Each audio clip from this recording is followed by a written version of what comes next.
김정은 집권 4년 차가 됐죠. 그런데 북한에 만일 돌발 사태가 발생하면 엄청난 파장이 우려되므로 비상 통치를 할 수 있는 북한 내 대리 세력을 키워야 한다는 주장이 제기돼서 눈길을 끌고 있습니다. 함영근 기자의 보도입니다. 북한의 변화와 통일 준비를 주제로 마련된 토론회에서 국내 남북관계 전문가들은 북한의 점진적인 변화가 통일 비용을 최소화하는 데 가장 이상적이라는 데 의견을 같이 했습니다.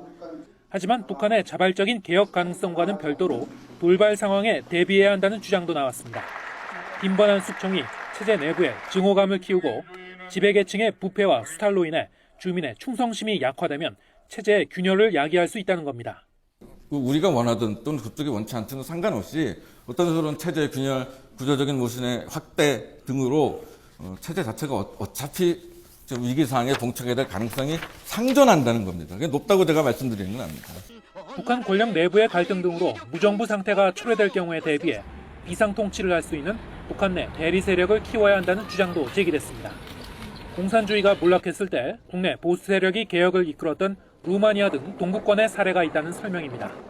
우리 자체가 상당한 관리력과 통제력을 지원력을 발휘하면서 그 안에서 이행을 대리해 줄 수 있는 어떤 세력들을 국제사회와 더불어 육성, 관리하고.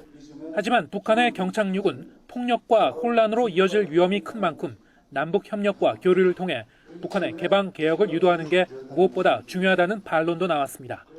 우리가 누구를 세워서 대리자나 위임 정권을 만든다기보다는 북한 내부의 자생적 민주 세력을 피는 게 굉장히 중요하다고 보는데, 시장이 확산되면 그 시장이라는 게 결국 개방을 요구하게 되고, 개방을 요구하게 되면 시민사회가 생기는 거고. 대통령 직속 자문기관인 민주평통과 국책연구기관인 통일연구원이 주최한 이번 토론회는 민감한 주제인 북한의 돌발 사태 가능성과 단계적 대비책을 함께 다뤄 눈길을 끌었습니다. YTN 함영건입니다.